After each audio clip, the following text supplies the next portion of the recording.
என்னடா காலிஃப்ளவரை கையில வச்சு உத்து உத்து பார்த்துன்னு இருக்க, என்ன விஷயம் கேக்குறீங்களா? அட வேற ஒன்றும் இல்லைங்க.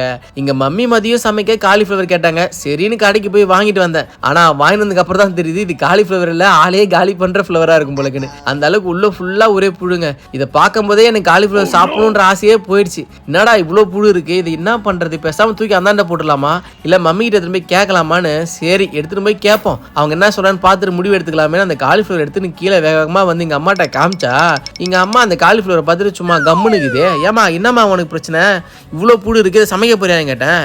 இதெல்லாம் ஒரு விஷயமே கிடையாது. காலிஃப்ளவர்னா அதில் புழு இருக்க தான் செய்யும். சுட தண்ணியில் போட்டால் எல்லா புழுவும் செத்து தனியாக மேலே வந்துடும். நான் எடுத்துகிட்டு சமைக்கிறேன், வந்து சாப்பிட்டு பாருன்றாங்க.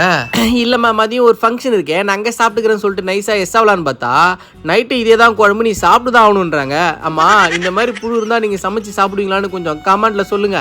எதையோ சாப்பிட்டாச்சு, இந்த புழுலாம் ஒரு பிரச்சனையா, சரி சமைச்சு வைமா பார்த்துக்கலான்னு சொல்லிட்டு அப்படியே